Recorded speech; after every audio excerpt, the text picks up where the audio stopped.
तो डिफाइन वाला मैंने आपको बता दिया है ना।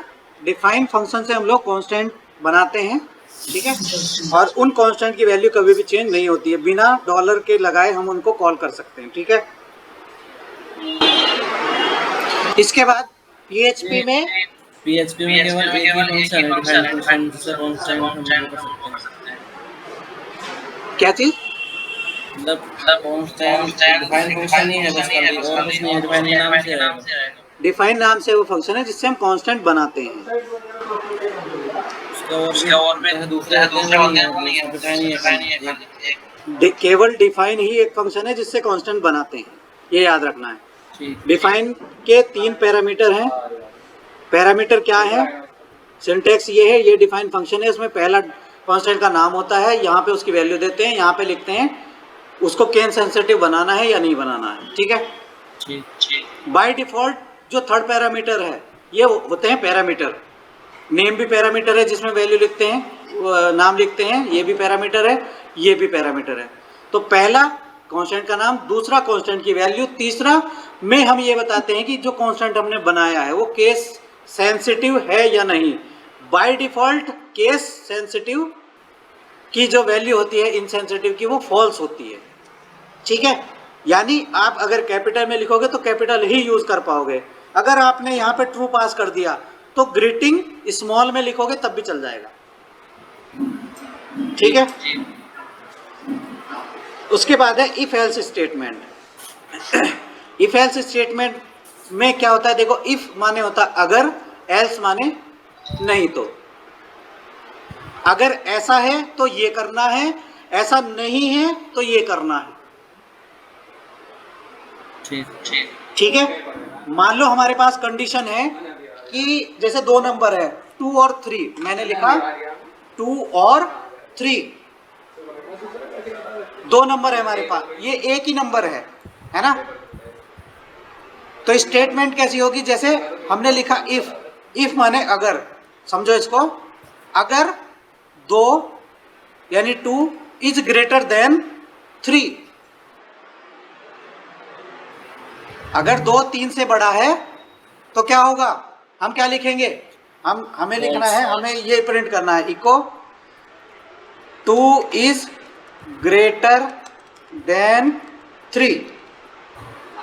तो अगर ये बात सही हुई, ये बात सही हुई कि अगर 2 3 से बड़ा है तो ये प्रिंट होके आएगा, नहीं तो एल्स में। जो अगर ये बात सही नहीं हुई, ये जो हमने कंडीशन लिखी है इफ में, अगर ये बात सही नहीं हुई तो प्रोग्राम जो एग्जीक्यूट होगा ये वाली रन एग्जीक्यूट करेगा। एल्स में क्या लिखा जाएगा, 2 इज लेस देन 3।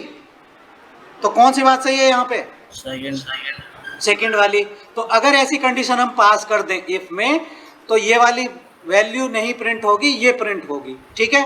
देखो इसको एग्जीक्यूट करके दिखाता हूं मैं आपको।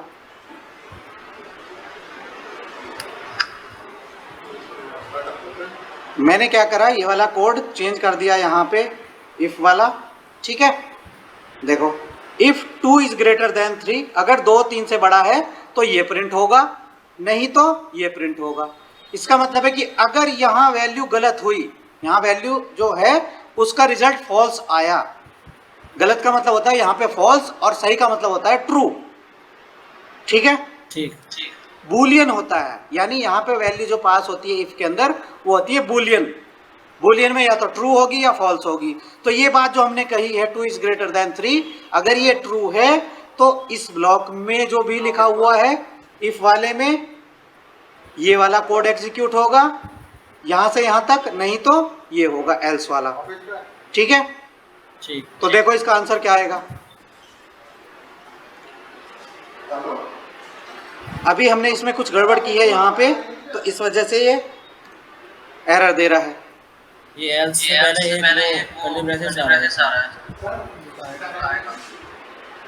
10 मिनट, ठीक, हाँ ठीक है। तो क्या आया हमें आउटपुट में, 2 इज लेस देन 3, ये वाला आ गया क्योंकि ये बात गलत थी, ठीक है। अब देखो एक और करके देखते हैं। मैंने लिखा इफ 4 को अगर 4 को डिवाइड करने से 2 से वैल्यू 0 आती है, क्या आती है? 0। 4 को डिवाइड करा 2 से, तो यहाँ पे क्या आएगा इसका आंसर? रिमाइंडर। यानी 4 को 2 से अगर डिवाइड करेंगे तो जो रिमाइंडर आएगा अगर वो 0 है तो इसका मतलब ये वाला जो नंबर है, देखो इसको हम वेरिएबल में स्टोर कर लेते हैं। चलो, नंबर इक्वल टू 4 और नम की जगह यहाँ पे लिख लेंगे 4 की जगह नम। ठीक है, तो नम डिवाइडेड बाई अगर 2 है और रिमाइंडर अगर उसके बराबर 0 आ रहा है तो इसका मतलब क्या है? इसका मतलब है कि ये जो नम है इज इवन नंबर। क्या लिखेंगे? Even number. यानी इसको अगर डिवाइड करने से 0 आ जाता है, यानी शेषफल कुछ भी नहीं बचता है, तो इवन नंबर है। नहीं तो क्या है? डॉलर नम जो है वो ऑड नंबर है। आई बात समझ में? देखो आउटपुट में क्या आएगा। तो 4 कैसा नंबर है? इवन है, तो आंसर क्या आया? 4 इज इवन नंबर, है ना? अगर मैंने इसकी वैल्यू चेंज कर दी, नंबर की 5 बना दिया, तो आंसर क्या आएगा? 5 इज ऑड नंबर। तो ये एक हमने छोटा सा प्रोग्राम बना लिया पीएचपी में इफ एल्स स्टेटमेंट की हेल्प से। किसी भी दिए हुए नंबर को ये पता करना है कि वो नंबर ऑड है या इवन है। ठीक है, इफ एल्स का कॉन्सेप्ट समझ में आया? और किस तरह से चेक कर सकते हैं? और बहुत सारे तरीके हैं, लेकिन हमें केवल इफ एल्स का मतलब समझना है कि इफ एल्स होता क्या है। इफ एल्स क्या होता है कि जो हम यहाँ पे एक्सप्रेशन पास कराते हैं, ठीक है, उसका आंसर अगर ट्रू है, वो बात अगर सही है, यानी यहाँ जो इधर लिखा है वैल्यू वो इसके कंपैरिजन में ट्रू रिटर्न कर रहा है, तो ये वाला ब्लॉक रन होगा, नहीं तो ये वाला ब्लॉक रन होएगा। ठीक है, केवल इफ एल्स में समझने के लिए इतना है। ये अगर आपने समझ लिया तो समझ लो 50% प्रोग्रामिंग करनी आपको आ गई। ठीक है, इफ एल्स का इतना बड़ा रोल है प्रोग्रामिंग में कि 50% प्रोग्रामिंग समझ लो कि आपको आ गई है। ठीक है, इफ एल्स समझ में नहीं आया ढंग से तो आप प्रोग्रामर नहीं बन सकते। ठीक है, तो ये वाला प्रोग्राम हमने क्या लिखा? कोई भी अगर आपसे पूछा जाता कि एक ऐसा प्रोग्राम बनाओ जिसमें किसी दिए हुए नंबर का ये पता करना है कि वो ऑड नंबर है या इवन नंबर है, तो बस इतना सा प्रोग्राम लिखना है, केवल इफ एल्स। ये वेरिएबल में वैल्यू डालते जाएंगे और कंडीशन लगाएंगे कि number is modulo by 2 double equal to 0। अगर ये इसके बराबर है, इससे डिवाइड करके वैल्यू 0 आ जाती है तो नंबर इवन है, नहीं तो ऑड है। इसमें कोई सा वैल्यू डालो, देखो 15 है, 15 को बता देगा ये 15 ऑड है या इवन है। ऑड है ना, ये देखो ये आ गया लिखा हुआ। मैंने लिखा यहाँ पे 32 लिख दिया, लो, या 302 लिख दिया, है ना। 302 कैसा है?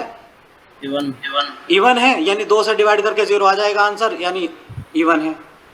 लो, प्रोग्राम ने बता दिया कि इवन नंबर है। ठीक है, तो हम करते क्या है इफ एल्स में? देखो अब इसके तरीके कितने हैं इफ एल्स के। एक है if statement execute some code if condition is true. If मतलब जो यहाँ पे लिखी है कंडीशन, इफ वाले ब्रैकेट के अंदर जो लिखा है ना, अगर ये सही है तो इफ वाला कोड रन होता है। इसमें जरूरी नहीं कि एल्स लगाई ही हो इसके साथ में, देखो जरूरी नहीं कि एल्स लगा हो, केवल इफ से भी काम चल सकता है। ठीक है, हाँ, अगर ये बात फॉल्स हो गई, जैसे 301 है, 301 और इवन नहीं है, है ना, और हमने एल्स वाला कोड ब्लॉक लिख नहीं रखा है, तो आउटपुट में कुछ नहीं आएगा। ठीक है,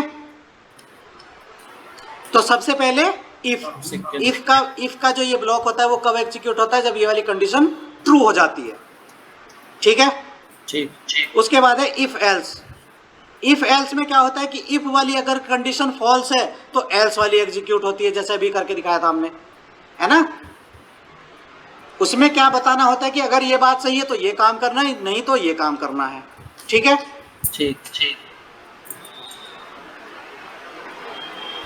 आफ्टर देन इफ एल्स ऐसे भी लिखते हैं।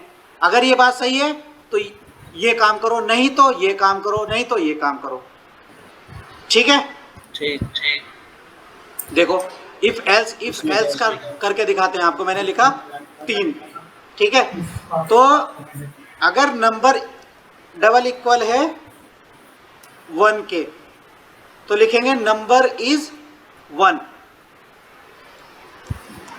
मान लो प्रिंट करना है, कोई भी नंबर दिया हुआ है उसको प्रिंट करना है किसमें, कैरेक्टर में, ठीक है। अगर 1 दिया हुआ है तो 1 आना चाहिए प्रिंट होके, ठीक है। 3 कैन बी रिटर्न एज ये, तो इसको ही हमें रिपीट करना है बार बार। कैन बी रिटर्न एज 2, यहां पे 2 लिख देंगे, एक और स्टेट लगा देंगे एफ एल्स इफ। तो देखो इसको समझो क्या है। अगर ये कॉन्सेप्ट आपको समझ में आ गया तो और ज्यादा इंप्रूवमेंट हो जाएगा। तो डॉलर नम डबल इक्वल 2, अगर ये बात हुई तो ये प्रिंट करेगा कि number can be return as 2, else क्या प्रिंट करना है, 3। अब देखो एक एल्स में इफ बनाया मैंने, डॉलर नम इक्वल टू 3, तो 3 तक का प्रोग्राम लिख दिया कि कोई भी नंबर होगा अगर 3 तक आई संख्या तो ये बता देगा कि नंबर क्या है, ठीक है, आपको पढ़ के, ठीक है। नहीं तो एक और ब्लॉक बनाया मैंने एल्स का।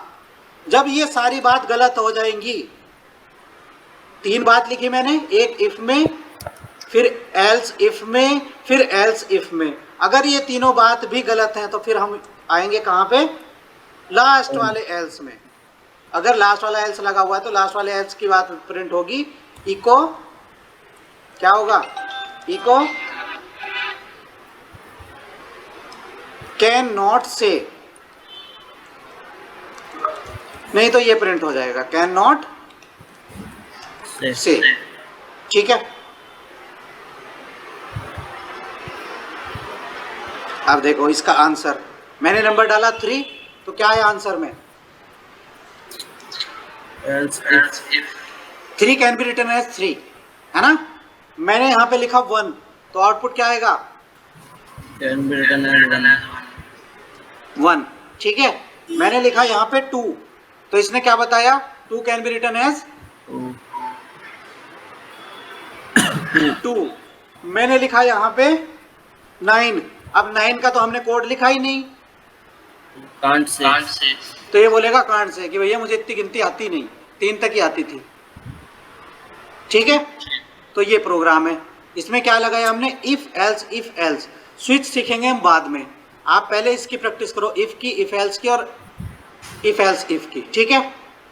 इसमें नीचे कुछ एग्जाम्पल दिए हुए हैं, उनसे समझो जो मैंने बताया है, फिर हम आगे कंटिन्यू करेंगे, ठीक है। पहले इफ एल्स का कॉन्सेप्ट समझ लो केवल, ठीक है। केवल इफ एल्स और इफ एल्स इफ एल्स, ठीक है, ठीक ठीक है।